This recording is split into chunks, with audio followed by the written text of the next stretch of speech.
Selamat datang di Nanti Malam, tempat di mana kisah-kisah mistis, ritual terlarang, dan perjanjian kelam kembali bernafas di telingamu. Di sini, setiap cerita bukan sekadar dongeng, tapi potongan nyata dari kehidupan manusia yang bermain dengan hal gaib, lalu terperangkap di antara dunia hidup dan mati. Malam ini, kami akan membawa kamu ke sebuah kisah yang dulu sempat ditutup rapat oleh warga desa Karangjati. Sebuah cerita tentang dukun pesugihan yang tewas digantung di pohon randu. Namun, arwahnya tak pernah benar-benar mati. Mereka menyebutnya Pak Dirman. Dulu Pak Dirman dikenal sebagai orang pintar. Banyak warga datang padanya minta tolong. Ada yang ingin dagangannya laris, ada yang ingin naik jabatan, bahkan ada yang cuma pengen hidupnya lebih tenang. Tapi semua berubah ketika ia mulai bermain dengan ritual pesugihan. Konon Pak Dirman melakukan perjanjian dengan makhluk dari alam lain. Dia menyiapkan sesajen, darah ayam hitam dan mantiri yang tak boleh diucapkan manusia biasa. Dan malam ketika ritual terakhirnya gagal, murid-muridnya berkhianat.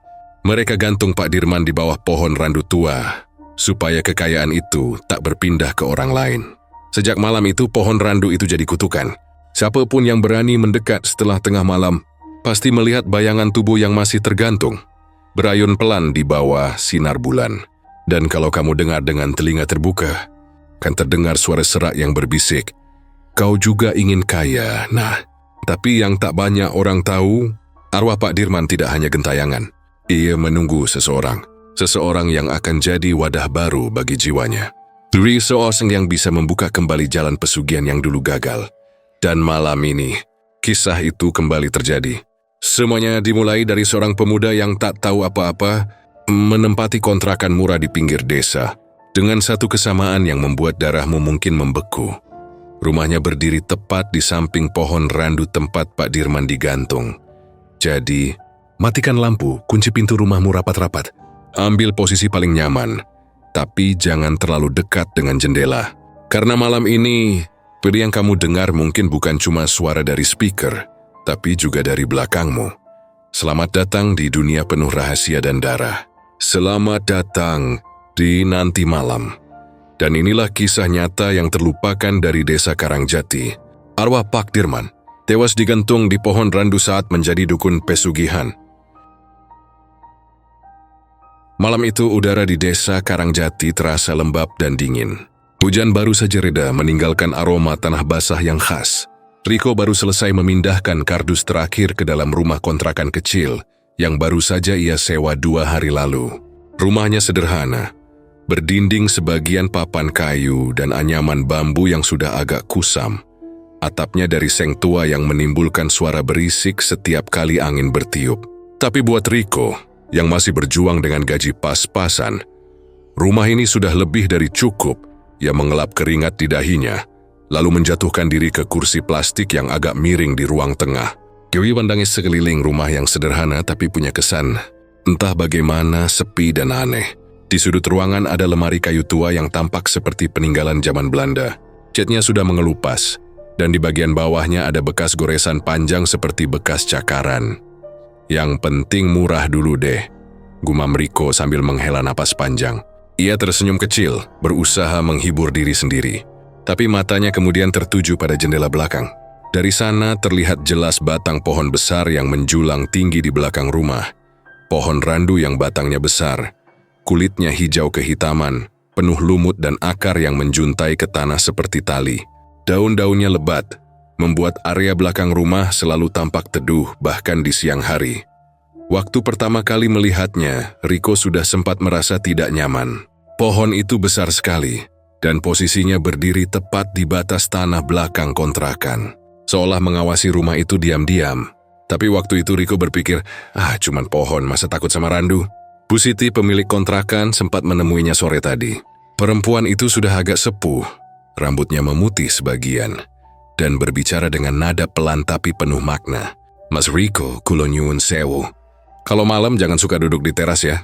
Apalagi kalau jamnya udah lewat tengah malam, soalnya ada yang masih suka keluyuran di sekitar pohon randu," katanya sambil menatap tajam ke arah belakang rumah. Riko waktu itu cuma nyengir, Separuh percaya, separuh enggak. Paling cuma cerita orang sini biar nggak ada yang nongkrong atau ribut malam-malam. Buih, katanya sambil tertawa kecil. Bu Siti hanya menatapnya, lalu berkata lirih, "Nggih, semoga jenengan orang delok opo-opo."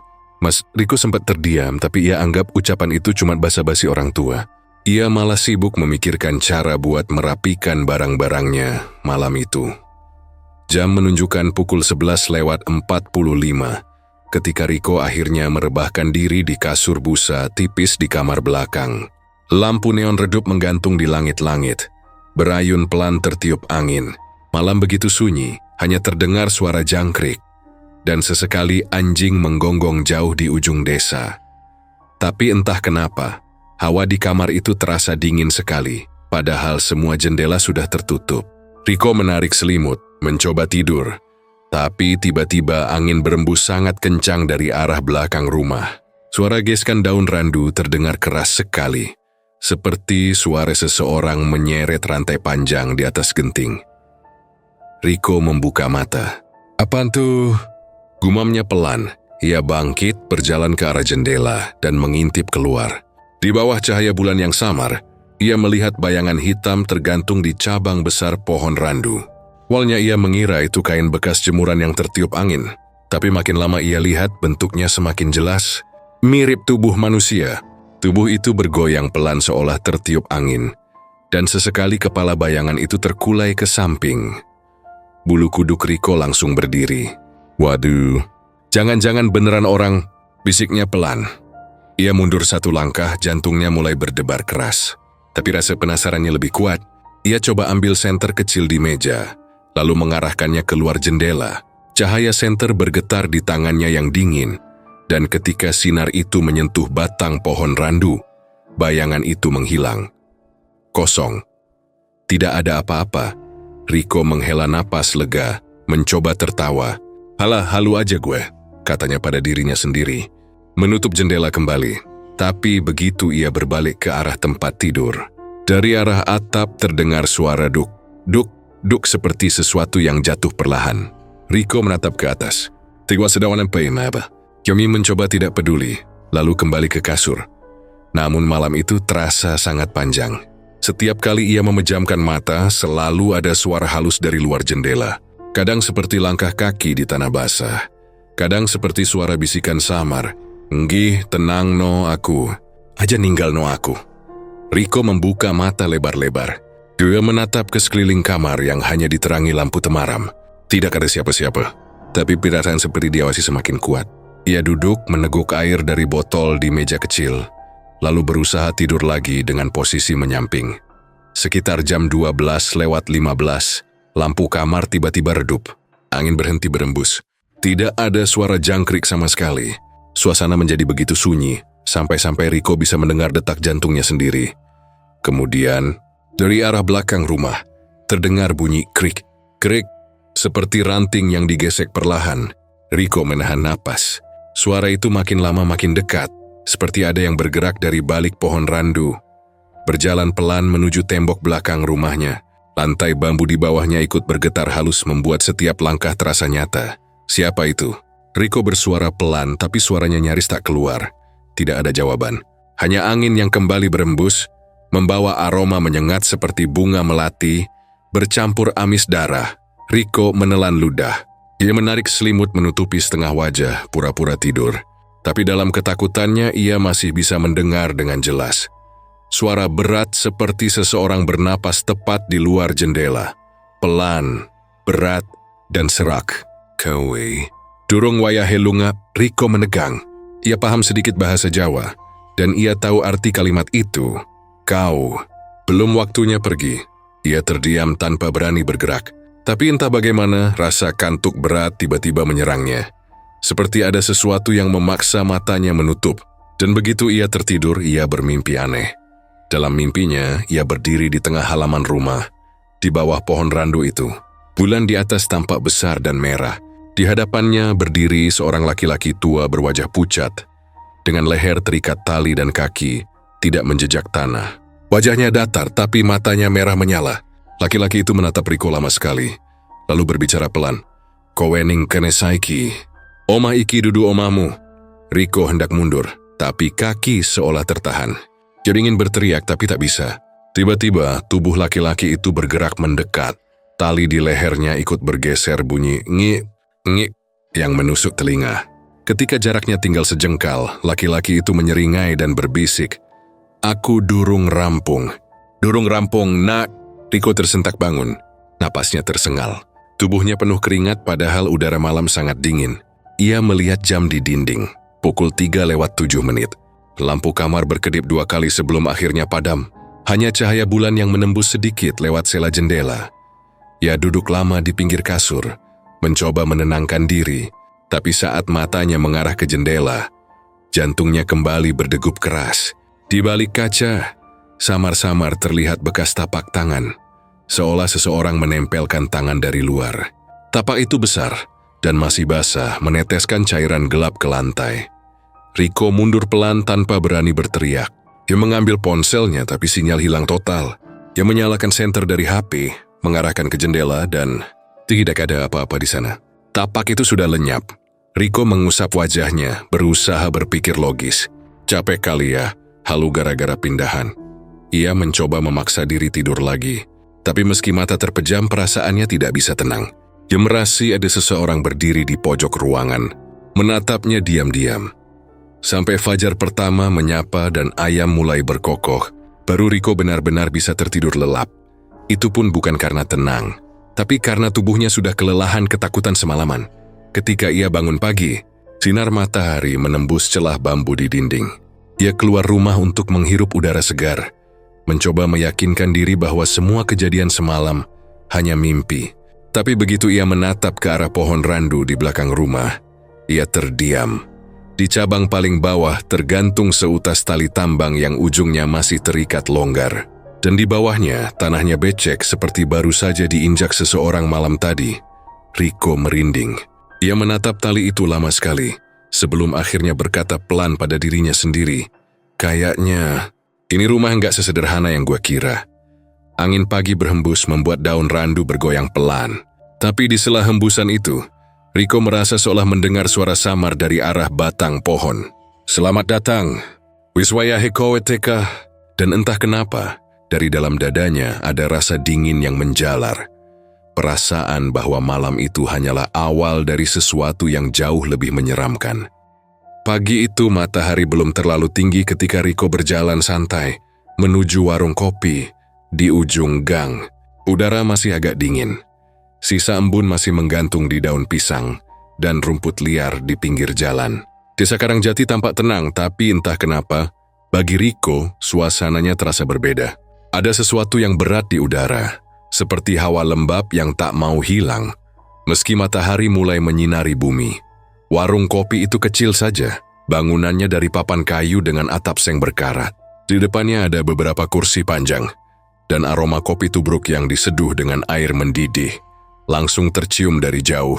Beberapa bapak-bapak duduk santai sambil merokok, bercanda ringan tentang sawah dan politik desa. Tapi begitu Riko datang, suasana warung pelan-pelan berubah. Obrolan mereda, dan beberapa pasang mata menatapnya sekilas sebelum kembali menunduk. Pagi. "Buli," sapa Riko ke pemilik warung, seorang ibu tua berwajah ramah yang dipanggil orang-orang sebagai Mbok Mina. "Lah, wong anyar yo iki?" tanya Mbok Mina sambil tersenyum. "Ya Bu, saya baru pindah kemarin sore. Kontrakan belakang pohon randu." Begitu kalimat belakang pohon randu keluar dari mulut Riko, senyum Mbok Mina langsung menurun sedikit. Dia menatap Riko lama, seperti ingin memastikan kalau ia tidak salah dengar. "Oma ni kontrakan sing dek mburi iku?" Suaranya melemah. "Iya Bu, kenapa emangnya?" Mbok Mina hanya geleng-geleng kepala pelan. "Enggak apa-apa Mas, hati-hati aja ya. Rumah itu, wisuwe ora ono sing tahan tinggale." Riko tertawa kecil, mencoba menganggap ucapan itu cuma candaan orang tua. Dia duduk di kursi panjang, memesan kopi hitam dan gorengan. Tak lama kemudian, seorang pria tua datang menghampiri. Tubuhnya agak bongkok, rambutnya sudah putih semua, dan tangannya bergetar saat membawa gelas kopinya. Ia duduk di sebelah Riko, menatapnya dengan tatapan penasaran. "Mas tinggal di kontrakan belakang randu itu ya?" tanyanya tiba-tiba dengan suara berat dan serah. Riko mengangguk. "Iya Pak, memang kenapa?" Pria tua itu tersenyum samar, tapi senyumannya bukan senyum biasa. Lebih seperti menahan sesuatu yang tak ingin diucapkan. Tempat itu. Tempatnya Pak Dirman dulu. Riko mengernyitkan dahi. Pak Dirman siapa, Pak? Pria itu menatap kosong ke arah jalan yang berdebu. Suaranya berubah lebih pelan. Dulu dia dukun. Tapi bukan dukun biasa. Dukun pesugihan. Riko spontan tertawa kecil, tapi suaranya agak canggung. Pesugihan? Hehe. Yang kayak di cerita-cerita itu, Pak? Pak tua itu yang belakangan diketahui bernama Pak Darto menatap Riko tajam. Mas, di sini itu bukan cuma cerita. Dulu, kalau malam Jumat Kliwon orang-orang sering lihat cahaya merah keluar dari balik pohon randu itu. Cahaya itu katanya tanda kalau ritual pesugihan sedang dilakukan. Riko terdiam. Uap kopi di depannya perlahan menguap, tapi suasana di warung mendadak terasa dingin. Katanya banyak muridnya. Orang-orang dari luar desa pun datang. Bawa sesajen, ayam cemani, uang baru, bahkan kadang kepala kambing. Mereka datang diam-diam, nggak boleh ada yang tahu. Tapi Pak Darto menatap lantai lalu melanjutkan dengan suara pelan. Suatu malam ritualnya gagal. Tak apa yang salah, tapi murid-muridnya marah. Mereka bilang Pak Dirman menipu. Uang yang mereka serahkan hilang semua, tapi janji kekayaan tak pernah datang. Akhirnya, mereka gantung Pak Dirman di pohon randu itu. Riko menelan ludah. Dia mencoba menelan cerita itu dengan logika, tapi sulit. Tergantung. Beneran, Pak? Beneran, jawab Pak Darto tanpa ragu. Malam itu seluruh desa dengar suara jeritan dari arah randu. Ada yang ngintip dari jauh. Katanya tali itu nggak putus-putus meski tubuhnya masih bergerak. Esok paginya, waktu warga datang, tubuh Pak Dirman udah dingin. Lidahnya menjulur, tapi matanya masih melotot ke arah rumah tempat Mas tinggal sekarang. Suasana warung jadi hening. Hanya terdengar suara air panas yang dituangkan ke poci dan desis tembakau yang terbakar. Tapi anehnya, lanjut Pak Darto, sejak itu satu-satu muridnya mati gantung diri juga. Awalnya orang mengira karena rasa bersalah, tapi waktu dicek semua mati di tempat yang sama, di bawah randu itu juga. Nggak ada bekas tali, nggak ada tanda paksaan. Tubuh mereka seperti digantung sendiri. Riko merinding. Ia tertawa kecil untuk menutupi rasa takutnya. Masa iya, Pak? Udah lama juga kan itu? Pak Darto menatapnya lama, kemudian menghela napas. Lama, iya. Tapi arwahnya belum tenang. Sampai sekarang. Kadang malam-malam masih ada yang lihat bayangan di cabang randu. Atau dengar suara laki-laki tua manggil pelan. Katanya dia masih nyari murid yang kabur malam itu. Murid yang belum bayar janji darahnya. Ucapan itu membuat tenggorokan Riko terasa kering. Dia minum kopi cepat-cepat, tapi rasanya pahit sekali. Pak Darto melanjutkan, Mas, saya nggak mau nakut-nakutin. Tapi kalau malam jangan keluar rumah, jangan nengok kalau ada yang manggil dari luar. Orang sini udah ngerti kalau ada suara Mas. Tolong aku. Dari arah randu jangan pernah jawab. Riko diam. Ia tidak tahu harus menanggapi bagaimana. Tapi tiba-tiba seorang bapak lain yang duduk di sudut warung ikut menyela dengan nada pelan. Kemarin aja, anak tukang kayu situ lewat belakang randu jam 11 malam. Katanya dia lihat ada bayangan orang duduk di cabang paling atas, ayunan pelan. Pas dia senter, nggak ada. Tapi tali tambangnya jatuh sendiri, kena kaki dia. Riko menatap pria itu dengan ekspresi tak percaya. Maksudnya tali gantungan itu, Pak? Lah iya, jawab bapak itu mantap. Dan anehnya setelah kejadian itu anak itu sakit.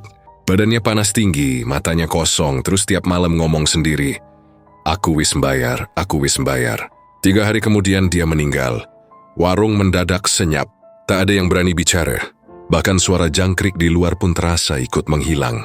Riko memalingkan wajahnya, menatap ke arah jalan yang menuju ke kontrakannya. Tiba-tiba bayangan pohon randu yang tinggi itu terlintas di pikirannya. Bersama dengan bayangan tubuh tergantung yang semalam ia lihat. Mas, kata Pak Darto tiba-tiba, rumah yang Mas tempatin itu dulu tempat murid terakhirnya tinggal. Murid yang katanya kabur waktu ritual gagal. Orang yang gak pernah ditemukan lagi. Tapi sejak itu, setiap orang yang tinggal di situ pasti ngalamin hal aneh. Aneh gimana, Pak? Ya, suara langkah kaki, bayangan di jendela, barang yang pindah sendiri. Kadang cuma gangguan kecil.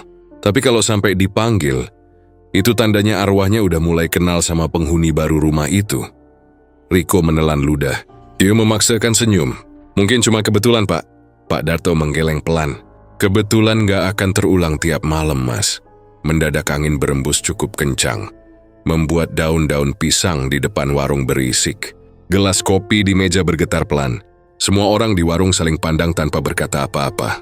Mbok Minah menoleh ke arah luar warung, menatap jalan kecil yang menuju ke rumah Riko. Lalu berkata lirih, "Angine aneh, angin randu." Riko pura-pura tak paham. Dia bayar kopinya, mengucapkan terima kasih, lalu melangkah keluar dari warung. Tapi langkahnya terasa berat, seperti ada sesuatu yang menempel di punggung. Dia menatap ujung gang tempat kontrakannya berdiri.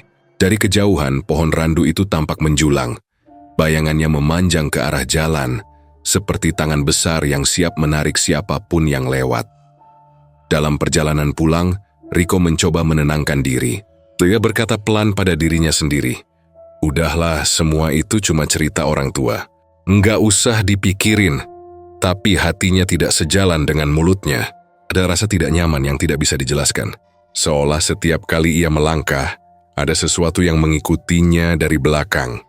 Begitu sampai di rumah, ia berhenti di depan pagar bambu. Angin sore bertiup lembut, tapi daun-daun randu itu bergoyang dengan suara serak, serak, seperti ada yang berbisik dari antara ranting. Dia menatap batang pohon itu lama dan tanpa sadar bergumam, "Apa benar kamu, Pak Dirman?" Sekilas dari sudut matanya, Riko melihat sesuatu berwarna hitam tergantung di cabang atas. Tapi ketika ia mengedipkan mata, bayangan itu sudah hilang. Ia menghela napas, membuka pintu rumah, dan masuk ke dalam. Tapi baru beberapa langkah, ia mencium bau wangi melati yang samar. Joy menoleh ke kiri ke arah jendela yang menghadap pohon randu. Dan di kaca jendela itu, samar-samar tampak pantulan seorang laki-laki tua berdiri di luar, menatap ke dalam. Ketika Riko menoleh cepat ke arah luar, tidak ada siapa-siapa. Tapi kaca jendela masih menyisakan bekas kabur seperti uap napas manusia.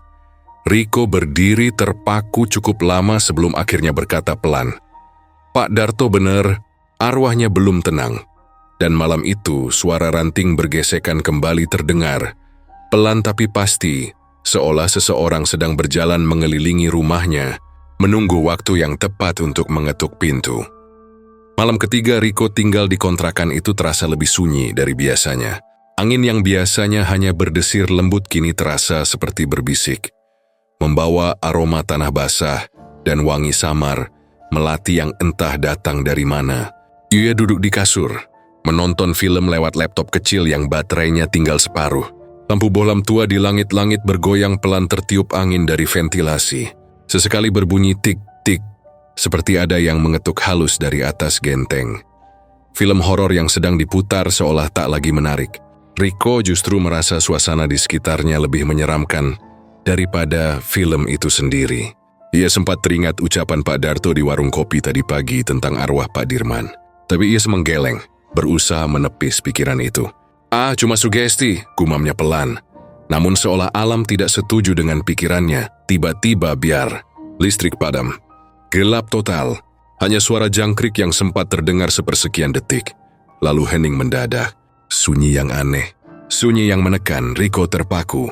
Ia menatap ke arah jendela yang kini hanya menampilkan bayangan hitam pekat dari luar. Tangannya meraba-raba mencari senter di meja. Tapi sebelum sempat menyalakannya, dari arah belakang rumah terdengar suara krik, krik, seperti ranting patah atau mungkin kayu tua yang digerakkan seseorang. Awalnya Riko mengira itu angin, tapi suara itu tidak konsisten. Kadang pelan, kadang keras, kadang disertai dentingan halus seperti sesuatu bergesekan dengan logam. Ia menelan ludah, lalu perlahan berjalan mendekati jendela. Udara malam yang dingin langsung menerpa wajahnya begitu ia membuka tirai. Di luar sana, pohon randu besar itu tampak berdiri diam. Tapi bayangan cabang-cabangnya menari aneh, karena diterpa cahaya bulan separuh. Riko memperhatikan lebih dekat, dan saat itu telinganya menangkap sesuatu. Suara itu pelan, serak, dan datang dari arah pohon randu. Kenapa kalian tinggalkan aku?" Riko membeku. Tubuhnya kaku, matanya menatap kosong ke arah batang pohon. Suara itu seperti datang dari dalam batang pohon itu sendiri, bukan dari luar. Kalimat itu diulang lagi, kali ini lebih jelas. "Kimi siapa kalian? Tinggalkan aku." Suaranya berat parau, seperti napas terakhir seseorang yang kesakitan. Riko buru-buru menutup jendela. Tirainya ia rapatkan hingga tak tersisa celah sedikit pun. Dadanya berdegup kencang, keringat dingin mulai menetes di pelipis. Jember lari kisor, menarik selimut hingga menutupi seluruh tubuhnya. Di bawah selimut, ia berusaha menenangkan diri, menghitung napas perlahan. Namun ketenangan itu tak bertahan lama. Dari luar kamar terdengar suara langkah kaki berat. Duk, duk, duk. Lambat tapi berirama. Seperti seseorang berjalan dengan kaki terikat sesuatu yang berat. Disusul suara rantai diseret pelan di lantai kayu. Krish, krish. Riko memejamkan mata rapat-rapat. Kasti, Gopo menaiki gumamnya dalam hati. Tapi suara itu makin dekat. Langkah kaki itu kini berhenti tepat di depan pintu kamar. Ia bisa mendengar sesuatu bernafas dari luar. Napasnya panjang, berat. Terdengar seperti dari dada seseorang yang sudah lama mati, tapi masih berusaha hidup. Riko menahan napas. Jantungnya berdebar begitu keras hingga ia takut suara itu bisa terdengar oleh makhluk di luar pintu. Perlahan, dengan tangan gemetar, ia mendekat ke pintu kamar. Ia menunduk, mengintip lewat celah kecil di bawah pintu. Dari celah itu, ia melihat bayangan panjang yang menutupi lantai. Bentuknya aneh, tidak seperti manusia biasa. Bayangan itu tinggi, bahunya lebar, dan dari lehernya tampak sesuatu menggantung, seperti tali yang berayun pelan. Riko hampir berteriak, tapi ia menutup mulutnya sendiri. Napasnya terhenti. Ia terus mengintip, mencoba memastikan bahwa yang ia lihat bukan khayalan. Tapi kemudian bayangan itu bergerak. Kepala bayangan itu sedikit menunduk, lalu terdengar suara serak memanggil pelan, "Mas." Riko langsung mundur ke belakang. Ia memukul dadanya sendiri, mencoba memastikan kalau ia masih bisa bernapas. "Astagfirullah," katanya pelan, suaranya hampir tak terdengar. Ia menutup pintu cepat-cepat, memutar kunci, lalu duduk di pojok kamar sambil memeluk lutut. Namun suara itu belum berhenti. Dari balik pintu terdengar bunyi dok, dok, dok. Pelan seperti seseorang mengetuk dari luar. Bukan mengetuk minta izin masuk, tapi lebih seperti mengetuk dengan marah. Ketukan itu berhenti, lalu terdengar suara rantai diseret lagi. Menjauh perlahan-lahan. Riko menunggu lama dalam ketakutan. Sampai akhirnya semua benar-benar hening. Dia tetap tak berani membuka pintu hingga menjelang subuh. Begitu cahaya pertama menembus celah tirai, Riko memberanikan diri keluar kamar. Wajahnya pucat, matanya sembab karena semalaman tak tidur. Ia menatap ke arah pintu rumah, memastikan semuanya aman. Tidak ada jejak, tidak ada tanda seseorang masuk. Namun ketika ia menatap ke arah luar jendela, jantungnya serasa berhenti berdetak. Di bawah pohon randu, tergantung seutas tali tambang yang melingkar sempurna di cabang besar. Tali itu berayun pelan, seperti baru saja digunakan seseorang beberapa saat lalu. Riko keluar dengan langkah pelan. Udara pagi terasa dingin sekali. Dia mendekati pohon itu, menatap tali tambang itu lama. Ujungnya sedikit basah, seperti baru disiram air.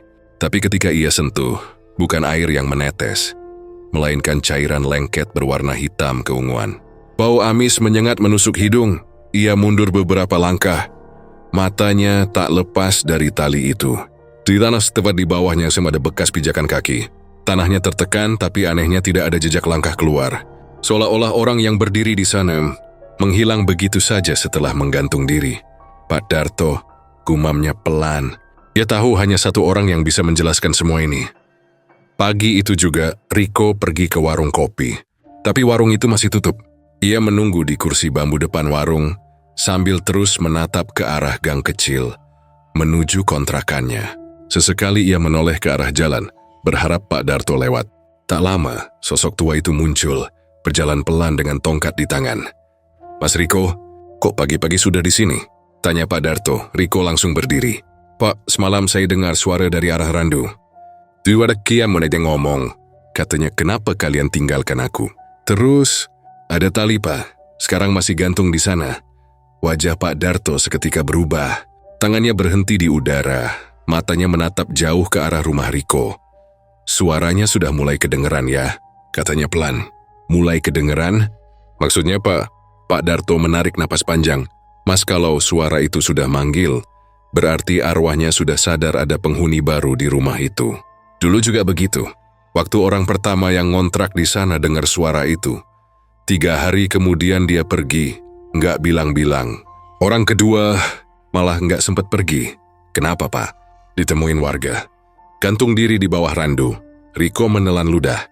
Ia ingin tertawa tapi tak bisa. Tapi saya nggak kenal siapa-siapa, Pak. Saya nggak punya urusan sama arwah itu. Pak Darto menatapnya dalam. Kadang bukan soal kenal atau enggak, Mas. Kadang arwah yang belum tenang itu cuman butuh seseorang buat dengar ceritanya. Tapi kalau orang itu nolak, ia berhenti sejenak. Ya, arwah itu bakal maksa didengerin. Riko menggigit bibir. JD, maksudnya saya harus apa, Pak? Kalau malam nanti suara itu datang lagi, jangan jawab, jangan buka jendela, dan jangan nengok. Meskipun suaranya manggil nama Mas sekalipun. Sore itu, Riko pulang dengan kepala penuh pikiran.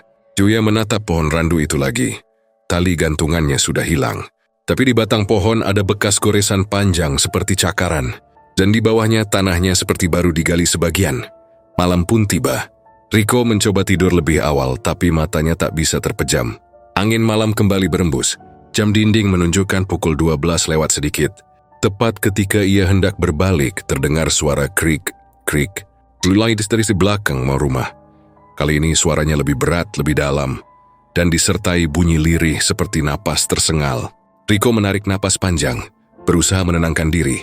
Tapi tiba-tiba dari luar jendela terdengar suara serak yang sama seperti semalam. Kenapa kalian tinggalkan aku? Riko menggigil. Dia menutup telinganya dengan bantal. Tapi suara itu tetap terdengar di dalam kepalanya. Kimi, siapa kalian? Biarkan aku sendirian. Tiba-tiba dari luar kamar terdengar sesuatu jatuh keras. Brak, diikuti suara langkah kaki tergesa dan kemudian suara rantai lagi. Krish, Krish, Riko tak tahan. Ia bangkit dan menatap pintu. Kali ini bayangan di bawah pintu tampak lebih jelas, tinggi, dan bentuk kepala yang tergantung miring, seperti lehernya patah.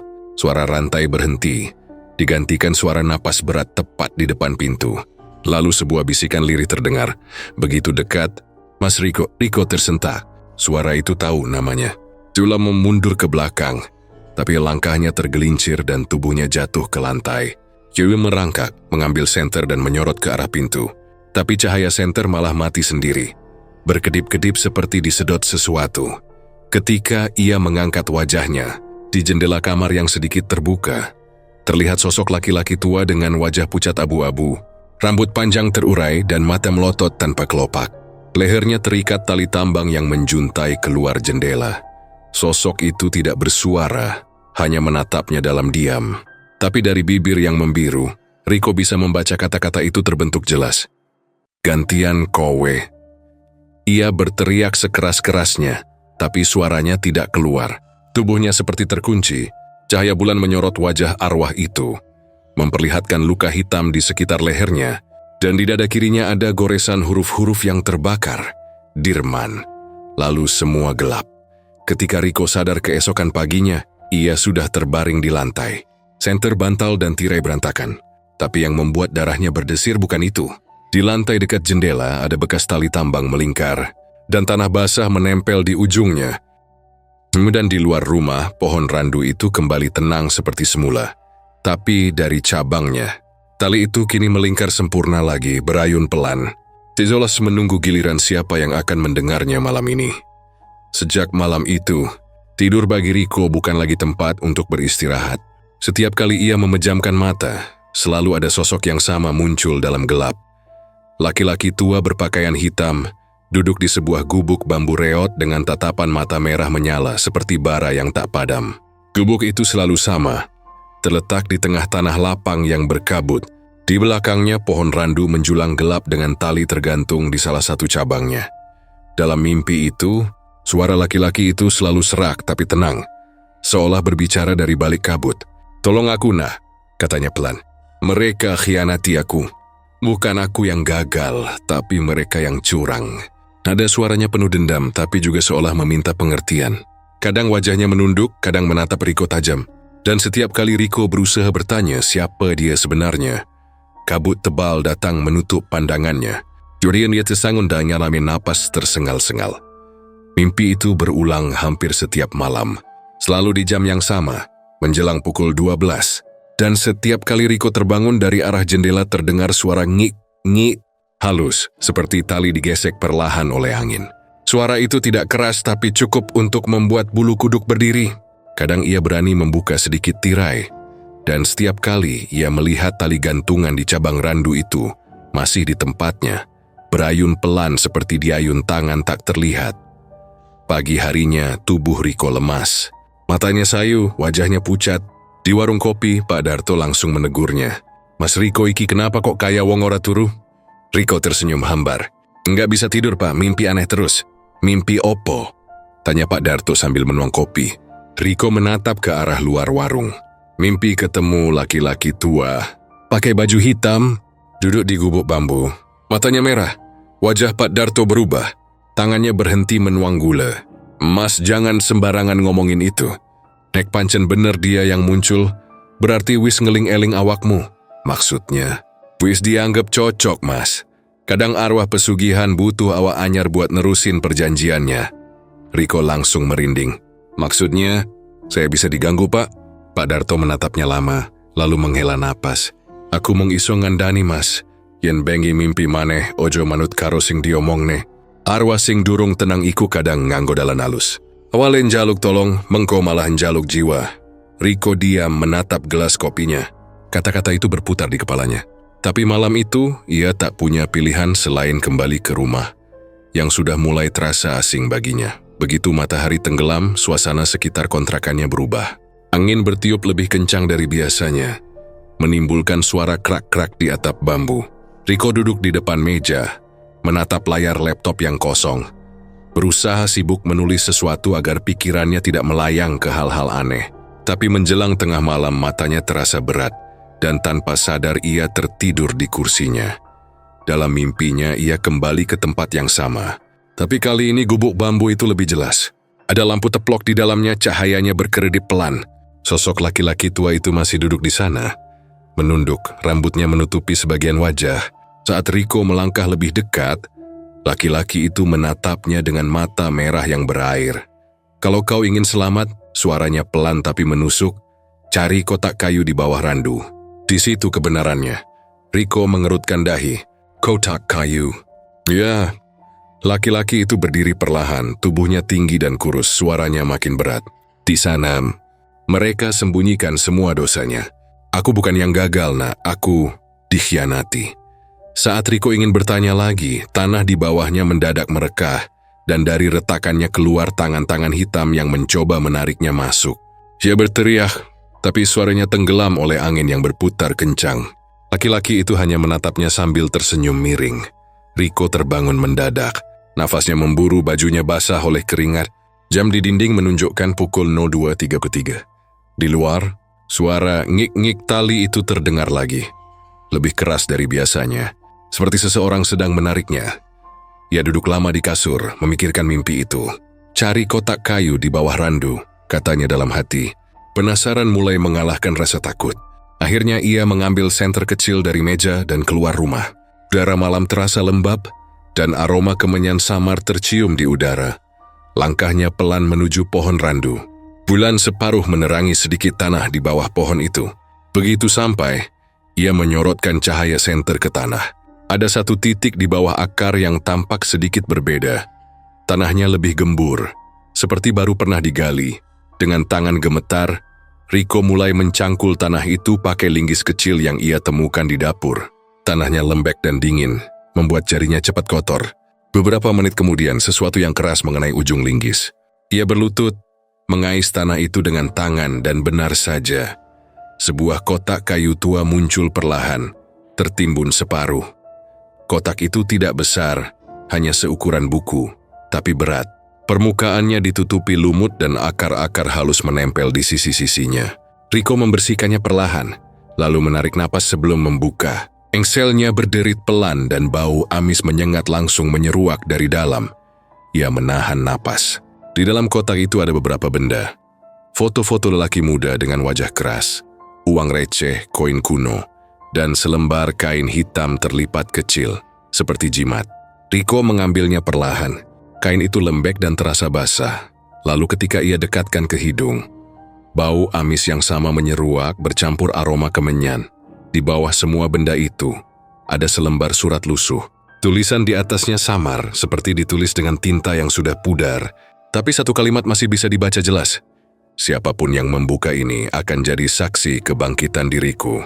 Rico terpaku. Napasnya tercekat.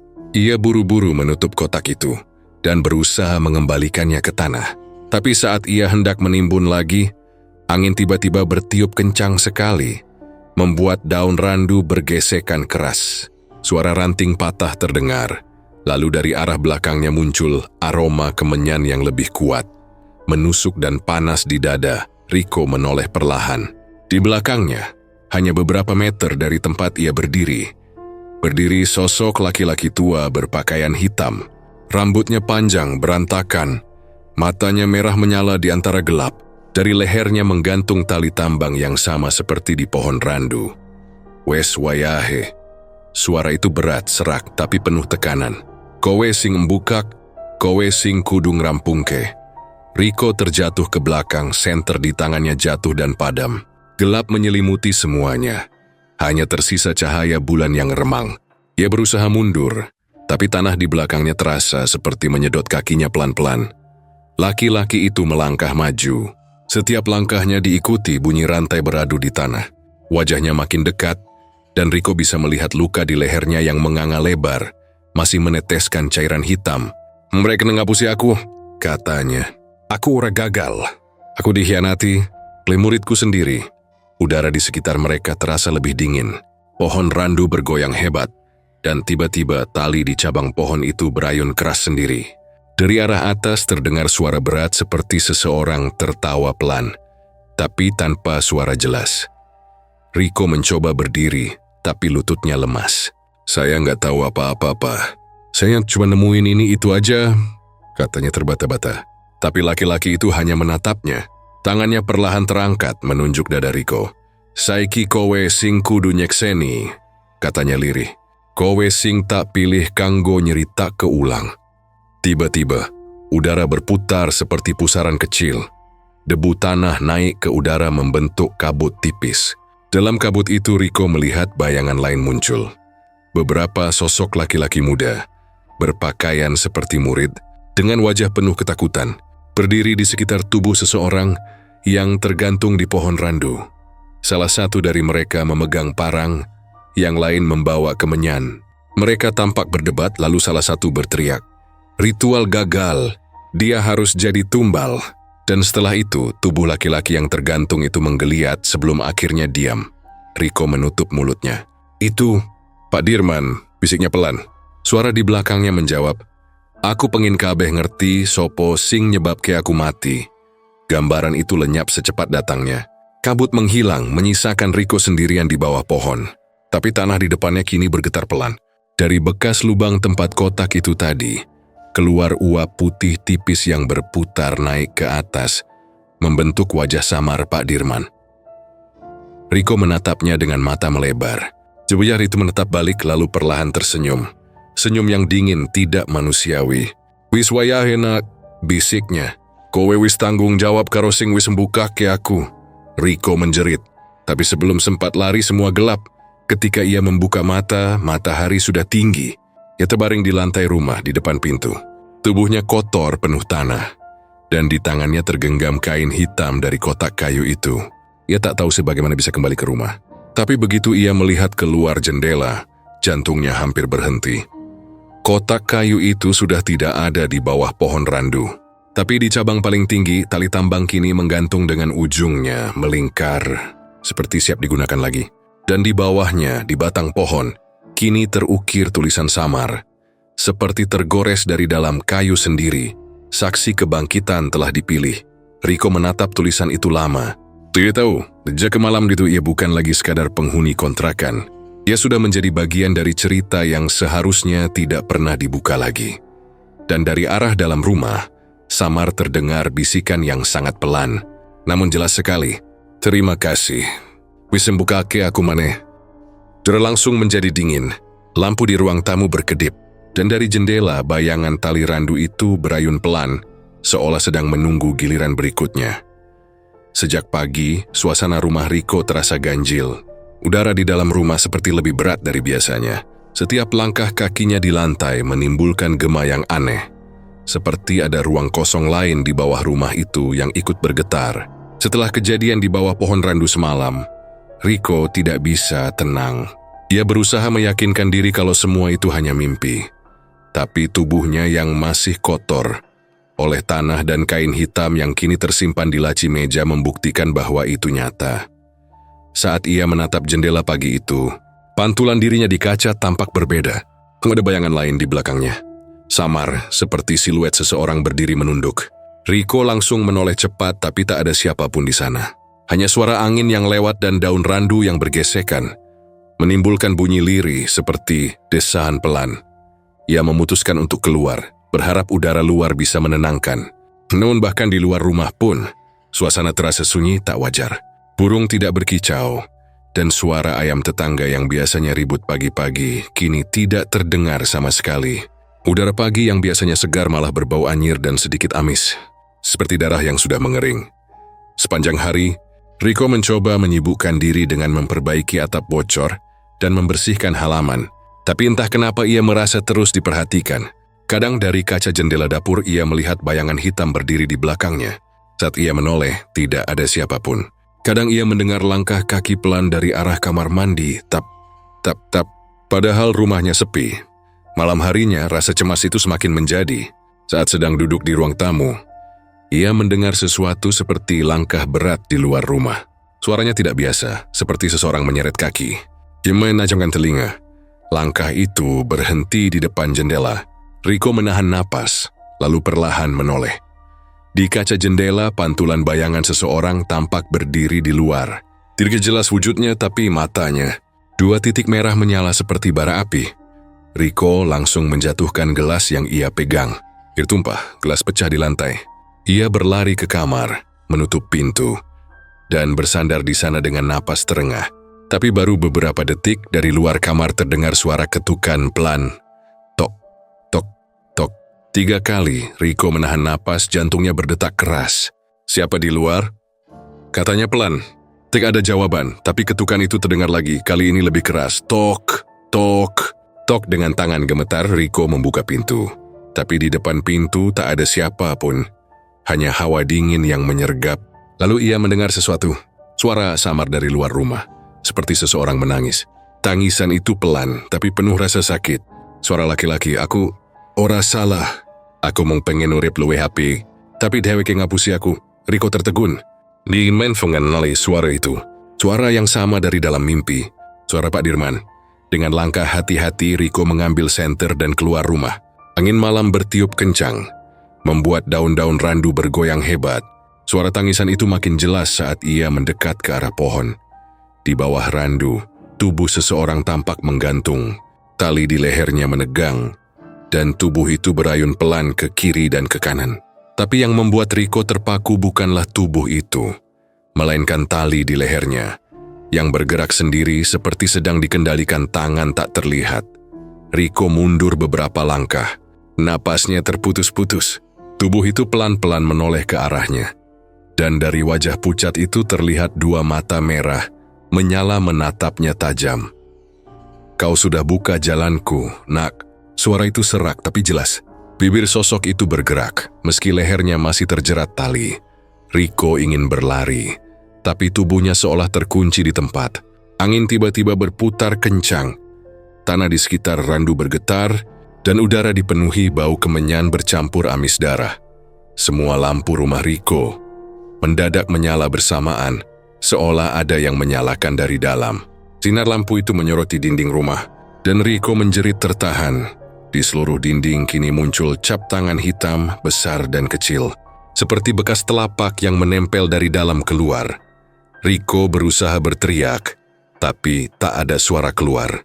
Tenggorokannya terasa seperti dicekik oleh udara itu sendiri. Dia hanya bisa membuka mulut lebar, tapi suara tenggelam di dada. Sementara itu dari arah rumah terdengar suara benda jatuh berulang-ulang. Gedebuk, gedebuk, gedebuk. Seolah ada sesuatu yang menghantam tembok dari dalam. Kenapa kau diam, nah? Nafara Laisu terdengar lagi dari pohon. Sosok Pak Dirman kini tidak lagi diam menggantung. Ia bergerak pelan, tubuhnya berputar menghadap penuh ke arah Rico. Kau yang buka jalan ini, sekarang kau juga yang harus lihat. Rico memundurkan langkah, tapi tanah di bawah kakinya terasa berat, seperti disedot perlahan. Dari sela akar pohon randu, keluar uap putih tipis, dan samar-samar terdengar bisikan-bisikan. Suara orang berdoa, memohon ampun. Dan di antaranya suara tawa kecil yang menusuk telinga. Dari kejauhan, langit tampak berubah. Awan menggumpal di atas rumah Rico, membentuk pusaran gelap, dan dari tengahnya muncul kilatan petir yang tak menghasilkan suara, hanya cahaya putih menyilaukan. Rico berlari ke dalam rumah, menutup pintu, tapi begitu masuk ruangan itu sudah tidak sama. Dindingnya dipenuhi cap tangan hitam. Beberapa masih basah seperti baru dicetak. Bau busuk menyengat, dan lantai dipenuhi bekas lumpur serta jejak kaki. Tapi jejak itu menuju ke dalam kamarnya sendiri. Dengan tubuh gemetar, Rico membuka pintu kamar. Dan di sana di depan meja kecil tempat ia menyimpan kain hitam dari kotak kayu itu, berdiri sosok laki-laki tua berpakaian hitam. Tubuhnya membelakangi Rico, bahunya naik turun seperti sedang menangis. "Aku ora salah," suaranya lirih. "Aku mung pengen urip, mung pengen ditampa maneh." Rico mundur, tapi sosok itu berbalik cepat. Wajahnya hancur, matanya merah, kulitnya pucat kebiruan. Di lehernya masih melilit tali tambang yang meneteskan cairan hitam. "Kau sudah buka jalanku," katanya dengan suara dua lapis. Satu seperti suara manusia, satu lagi seperti gema dari dalam tanah. "Sekarang lihat bagaimana mereka membayarku." Lampu kamar padam seketika, lantai bergetar, dan dari dalam cermin di meja rias muncul bayangan-bayangan lain. 4 laki-laki berpakaian lusuh, berdiri di sekitar Pak Dirman. Salah satu di antara mereka membawa kemenyan, satu lagi memegang parang. Mereka berbicara cepat, panik seperti sedang berdebat. "Upacara gagal, Dirman," kata salah satu. "Gagal opo? Aku wis nindak kakek kabeh. Roh penunggu ora nampak tumbalmu, Dirman. Sek saiki kowe sing kudu tanggung jawab." Tiba-tiba 2 orang memegang Pak Dirman dari belakang. Sementara satu lagi menjeratkan tali ke lehernya. Ia berteriak keras tapi tak ada yang menolong. "Ora kowe ngapusi aku." Tubuhnya menggeliat, kakinya menendang-nendang udara. Namun beberapa detik kemudian tubuhnya diam tergantung. Darah menetes ke tanah, dan api kemenyan di bawah pohon itu padam perlahan. Rico menutup wajahnya. Cukup, saya nggak mau lihat lagi." Tapi suara dari belakangnya berbisik pelan. "Kowe kudu ngerti kabeh. Nek wis diwiwiti, ora iso dibalekke." Rico menoleh cepat. Wajah Pak Dirman kini hanya sejengkal dari wajahnya. Matanya merah, dan dari mulutnya keluar asap hitam. Rico mundur, tapi punggungnya membentur tembok. Sosok itu makin dekat, menatapnya tajam. "Tugasmu durung rampung, nak," katanya pelan. "Kowe wis dadi saksi, saiki kowe kudu neruske." Udara dalam kamar tiba-tiba jadi sangat dingin. Semua barang berjatuhan dari rak, kaca retak, dan dari celah lantai keluar darah hitam yang mengalir ke arah Rico. Ia menjerit, tapi lagi-lagi suaranya tidak keluar. Dari luar rumah terdengar suara ayam berkokok. Tapi anehnya, jam di dinding menunjukkan pukul 2:17 dini hari. Rico menunduk dan melihat cap tangan hitam kini juga muncul di lantai, membentuk lingkaran di sekelilingnya.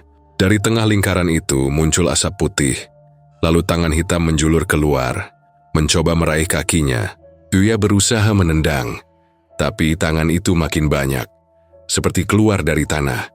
Rico berlari keluar rumah sekuat tenaga, tapi begitu membuka pintu, ia kembali melihat pohon randu itu.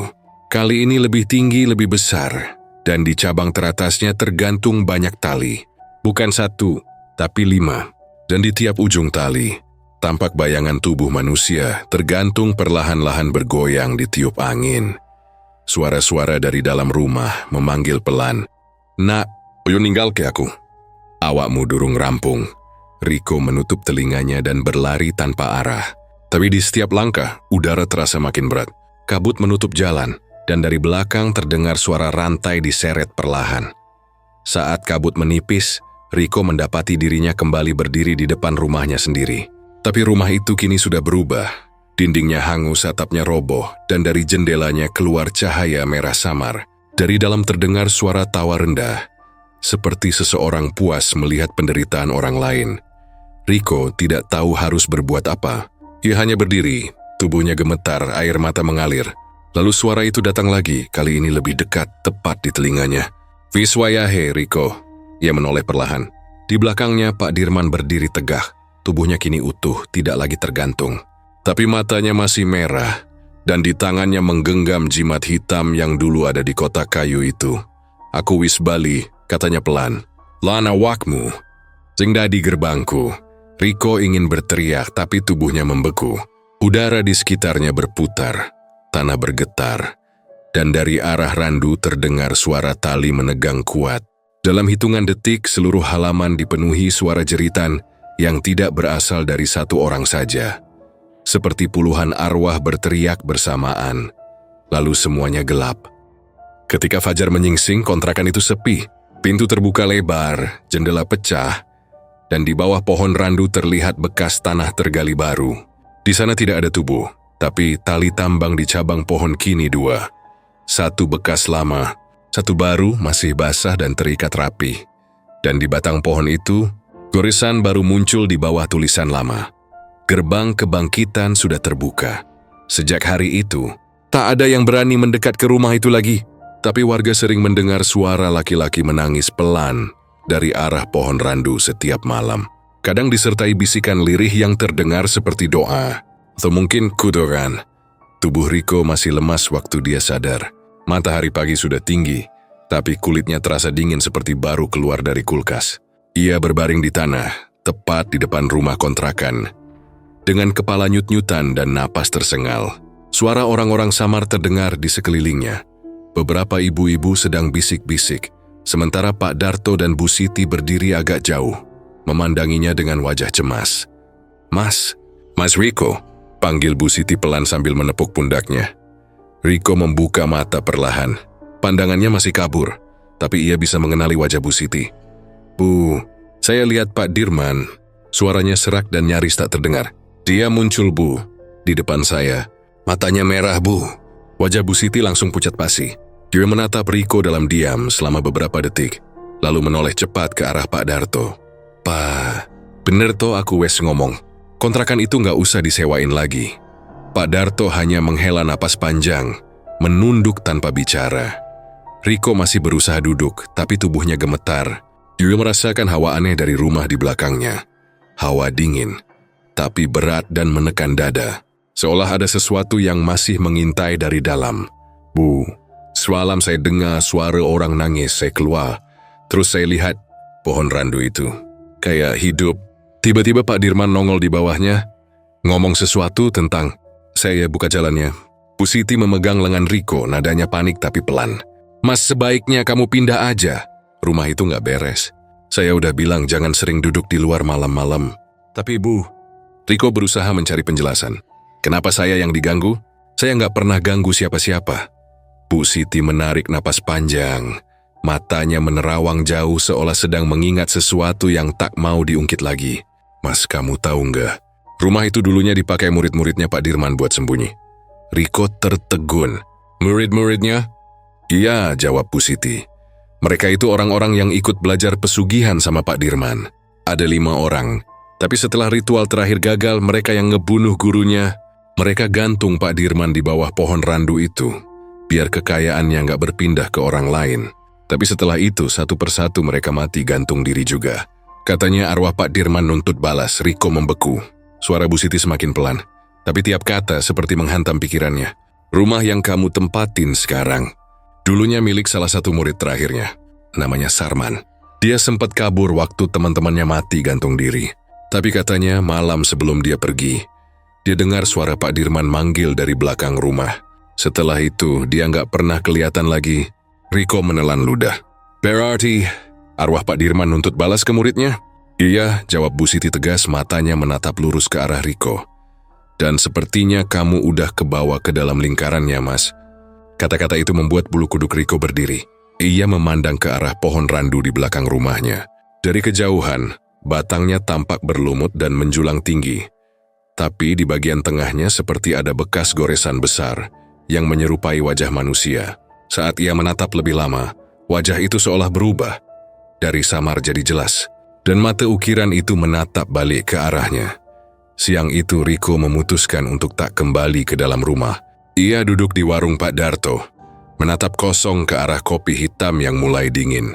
Pak Darto, saya nggak ngerti lagi. Rasanya kayak tiap malam rumah itu hidup.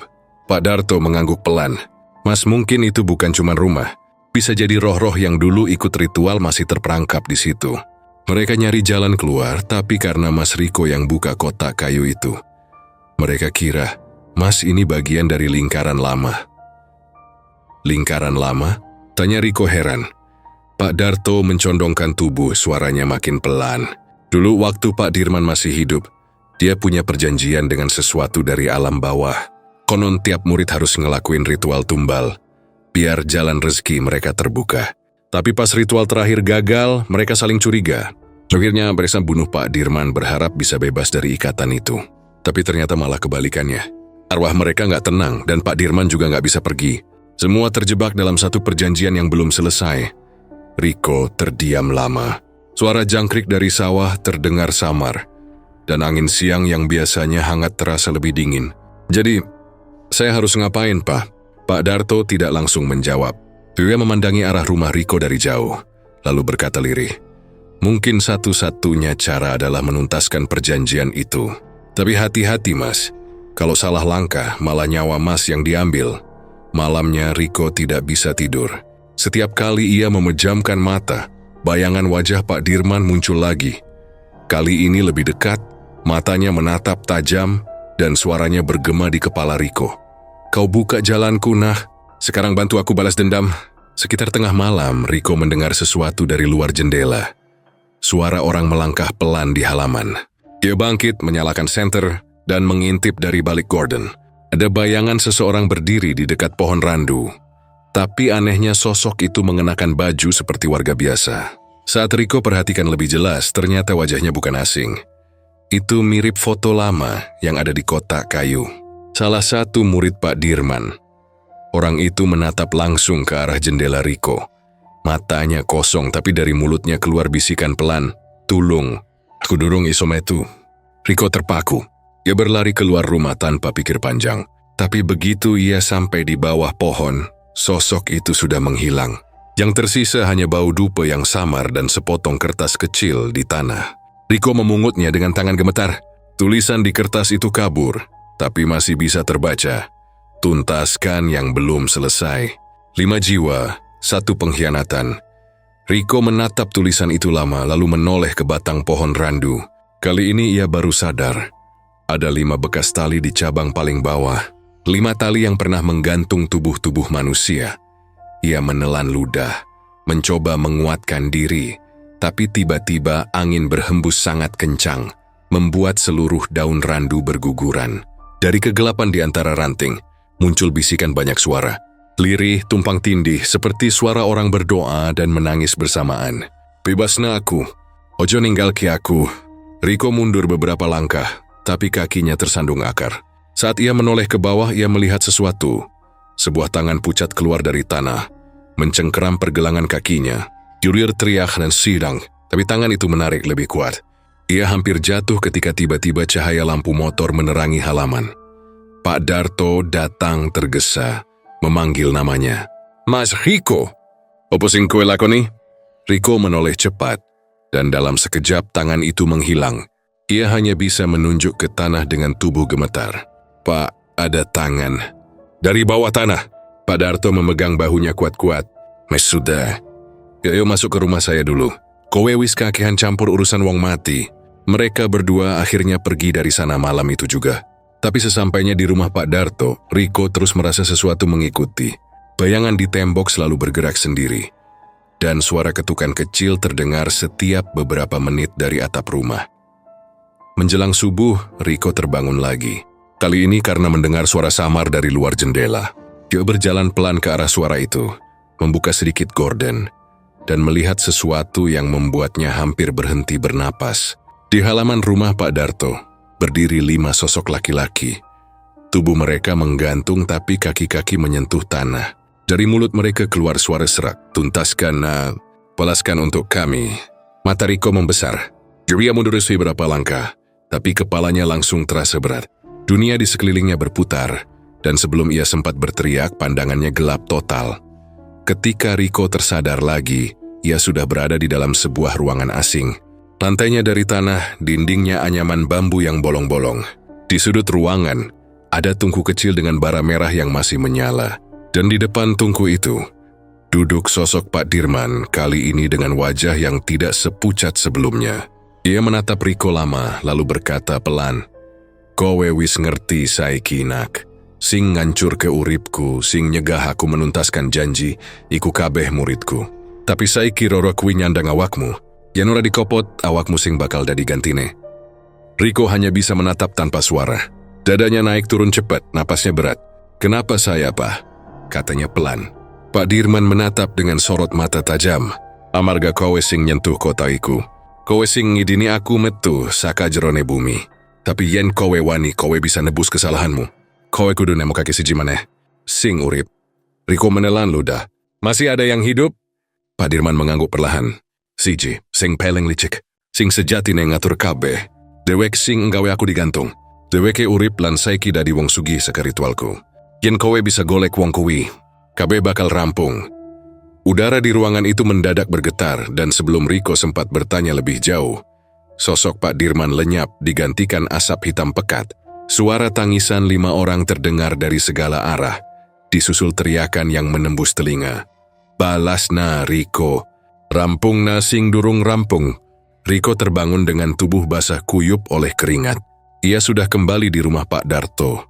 Tapi di telapak tangannya kini ada tanda aneh, seperti cap hitam berbentuk lingkaran dengan 5 titik di sekelilingnya, mirip simbol di surat lusuh dari kotak kayu itu. Sejak hari itu, Riko tahu hidupnya tidak akan sama lagi. Dia bukan cuma penghuni kontrakan sial. Ia berselambian dari rahasia kelam yang ditinggalkan murid-murid pesugihan. Rahasia yang belum selesai, dan kini menuntut untuk diselesaikan lewat dirinya. Malam itu udara begitu berat seolah langit menahan napasnya sendiri. Awan menggantung rendah, menutupi bulan yang hanya tampak sebagai sepotong cahaya pucat di balik kabut tipis.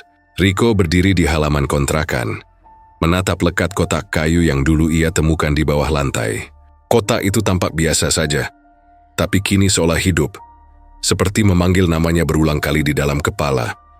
Ia menatapnya lama, dengan mata yang sudah sembab karena kurang tidur. Sejak malam pertemuannya dengan arwah Pak Dirman, Riko tidak pernah benar-benar istirahat. Suara bisikan, mimpi-mimpi yang sama, wajah-wajah murid pesugihan yang muncul di setiap sudut rumah. Semua datang silih berganti tanpa henti. Ia tahu malam ini harus berakhir. "Cukup," gumamnya pelan. "Aku harus akhiri semua ini." Dengan langkah gontai, Riko mengambil jerigen kecil dari dapur. Isinya bensin yang ia beli sore tadi. Dia berjalan ke bawah pohon randu, tempat segala mimpi buruknya berawal, dan menuangkan bensin perlahan ke seluruh permukaan kotak kayu itu. Bau menyengat bensin bercampur dengan aroma tanah lembab. Ia gemetar tapi tangannya tetap menyalakan korek. Api kecil menyala di ujung kayu, lalu merambat cepat ke arah kotak. Dalam hitungan detik, lidah-lidah api menjilat tinggi, memantulkan cahaya jingga ke wajah Riko. Tapi sesuatu aneh terjadi. Api itu tidak membakar seperti biasanya. Nyala apinya berputar, membentuk pusaran, lalu perlahan mengembang menjadi wajah seseorang. Wajah yang sangat ia kenal. Wajah Pak Dirman. Dari dalam nyala api itu terdengar suara berat, serak tapi jelas. "Kau pikir kau bisa lepas dariku?" Riko terbelalak mundur, tapi suaranya tertahan di tenggorokan. Tidak mungkin. "Aku sudah bakar semua." Angin tiba-tiba bertiup kencang, membuat daun-daun randu beterbangan. Api itu makin besar, dan dari dalamnya muncul bayangan tangan-tangan yang mencoba keluar, meraih udara. Riko berusaha kabur tapi langkahnya berat, seolah tanah menahan kakinya. "Riko." Suara itu lagi, kali ini lebih dekat, bergema di telinganya. "Kau, darahku sendiri." Tubuh Riko gemetar hebat. Telinganya berdenging, dadanya terasa sesak. "Aku bukan siapa-siapa. Aku cuma pengontrak sialan yang nyasar di rumah ini." Tiba-tiba angin berhenti, api berhenti menari. Semuanya hening, hanya suara napas Riko yang berat, dan detak jantung yang begitu keras hingga seolah terdengar keluar. Lalu matanya mulai berubah, pupilnya melebar, irisnya perlahan memerah. Dari dalam dadanya muncul suara serak bukan miliknya sendiri. "Aku bukan muridmu lagi, Pak Dirman," katanya dengan suara yang rendah dan berat, seperti dua suara berbicara bersamaan. "Aku penerusmu." Tubuh Riko mulai kaku, kepalanya menunduk pelan. Tangan kanannya bergerak sendiri, meraih kotak kayu yang kini sudah hangus setengah. Saat tangannya menyentuh arang hitam itu, V mendadak padam. Tapi bara di dalam kotak menyala kembali, membentuk simbol lingkaran dengan 5 titik di sekelilingnya, sama seperti tanda di telapak tangan Riko. Di saat itu juga, bayangan hitam keluar dari dalam tanah. 5 sosok samar muncul di sekitar pohon randu. Wajah mereka hancur. Lidah menjulur panjang, tubuh bergelantung tanpa tali. Mereka melayang mengelilingi Riko sambil berbisik lirih. Penerus! Penerus!" Dalam sekejap Riko berteriak keras. Tapi suaranya bukan milik manusia lagi. Suara itu dalam bergema, seperti dari dalam gua. Seketika semua kenangan menyerbu masuk ke dalam pikirannya. Potongan demi potongan yang bukan miliknya. Dia melihat seorang anak kecil bersembunyi di balik pintu. Menyaksikan ayahnya gantung diri di depan altar kecil dengan dupa menyala. Dia mendengar suara perempuan menangis dari kamar belakang, memanggil nama anaknya berulang kali. "Riko, lari, le. Jomelu lakune bapamu." Anak kecil itu menatap, menangis tanpa suara, lalu lari keluar rumah dalam hujan deras. Dan dalam kilasan terakhir, ia melihat sebuah simbol aneh tergambar di dada sang ayah. Simbol yang sama persis dengan yang kini ada di telapak tangannya. Riko terhuyung, menatap tangannya yang kini bergetar hebat. Itu bapakku," gumamnya lirih, antara sadar dan tidak. Suara Pak Dirman menjawab dari segala arah. "Iya, darahmu bukan darah biasa, Riko. Kau anak dari Sarman, muridku yang terakhir, yang mencoba melarikan diri dari janji. Tapi perjanjian tidak mengenal pelarian, darahnya tetap harus membayar." Riko menutup telinganya, menjerit. "Diam, aku bukan bagian dari kalian. Ku bukan penerus siapapun." Namun suara di dalam kepalanya semakin kuat, seperti ribuan bisikan menuntut perhatian. "Rampung nasing durung rampung, tanggung jawab darahmu." Mata Riko kini benar-benar merah, seolah terbakar dari dalam. Dari ujung bibirnya keluar asap tipis, dan senyumnya perlahan berubah menjadi seringai. "Kalau begitu, biar aku yang menuntaskan semuanya." Ia menunduk ke arah kotak yang kini telah berubah jadi abu, lalu menepuk tanah di bawah pohon randu. Dari sela-sela tanah itu, muncul kembali tali-tali gantungan lama, yang dulu pernah tergantung di cabang pohon. Satu persatu tali itu menjulur seperti ular, melilit tubuh-tubuh bayangan yang mengelilinginya. Suara jeritan menggema, tapi Riko tak bergeming. Matanya menatap api yang mulai meredup. "Kalian semua sudah dapat yang kalian mau. Sekarang giliran aku." Dalam cahaya redup itu, sosok Pak Dirman muncul di depannya. Wajahnya setengah gosong, tapi sorot matanya masih tajam. Jimmy menetap Riko lama, kemudian tersenyum tipis. "Bagus, nak. Akhirnya garis darahku tidak putus." Riko menunduk sedikit. "Aku bukan muridmu. Aku penerusmu. Ku yang akan lanjutkan semua." Mereka berdua saling menatap, guru dan murid tapi sekaligus korban dan pewaris. Pia yang tersisa tiba-tiba berwarna biru. Udara di sekitar mereka mendadak dingin menggigit, dan aroma dupa mulai memenuhi halaman. Dari langit kilat menyambar, menyinari pohon randu itu untuk sesaat. Dan di saat cahaya kilat itu memudar, hanya tersisa satu sosok berdiri di bawah pohon. Tubuhnya kaku, matanya merah menyala, dan di sekelilingnya, tanah mulai menghitam seperti terbakar dari dalam. Pagi harinya, warga datang karena melihat asap tipis mengepul dari arah kontrakan Riko. Mereka mendapati rumah itu sepi, pintunya terbuka sedikit. Tidak ada siapapun di dalam, hanya udara pengap dan bau gosong samar yang menempel di dinding. Di halaman belakang pohon randu tampak berasap. Tapi anehnya, tidak ada tanda kebakaran sama sekali. Daun-daunnya tetap hijau, batangnya utuh. Hanya di bawahnya, tanah tampak hitam. Dan di sana warga menemukan sepasang sandal jepit yang sudah hangus sebagian. Di sampingnya, tergantung seutas tali yang masih basah, meneteskan air yang entah dari mana asalnya. Bu Siti yang ikut datang langsung menutup mulut, hampir menjerit. "Astagfirullah. Mais Hiko." Pak Darto menunduk menatap sandal itu lama. "Kayane wes rampung kabeh, Bu." Katanya pelan, tapi wajahnya jelas menunjukkan ketakutan. Sejak hari itu kontrakan Riko dibiarkan kosong. tak ada yang berani menempatinya lagi. Bahkan anak-anak yang biasa main di sekitar situ pun menjauh tiap kali lewat. Namun beberapa warga yang pulang larut malam mengaku mendengar suara aneh dari arah pohon randu. Suara dua orang yang saling berbisik, samar tapi jelas. Yang satu serak tua, yang satu muda. Kadang terdengar seperti sedang bercakap pelan, kadang seperti sedang tertawa lirih, tapi selalu berakhir dengan kalimat yang sama, membuat siapa pun yang mendengarnya merinding hingga ke tulang. Sekarang giliran kita yang kaya, nak, dan dari dalam tanah di bawah pohon randu itu, kadang muncul bara kecil berwarna biru, seolah masih ada sesuatu yang menyala, sesuatu yang belum benar-benar padam. Malam berganti malam, tapi pohon itu tetap berdiri di sana, menunggu siapa saja yang berani datang. Karena, kata orang-orang tua di kampung itu, perjanjian pesugihan tidak pernah benar-benar berakhir. Ia hanya berpindah tangan. Dan kali ini tangan itu adalah milik Riko. Kini tak ada yang tahu kemana ia pergi. Tapi kalau kau lewat di jalan itu sekitar tengah malam, dan kau dengar suara napas dua orang dari arah pohon randu, sebaiknya jangan menoleh. Karena kalau kau menoleh katanya, salah satu suara itu akan memanggil namamu pelan-pelan. Dan setelah itu, cuma ada satu hal yang tersisa di tanah tempatmu berdiri, sepasang sandal dan tali gantungan yang masih basah.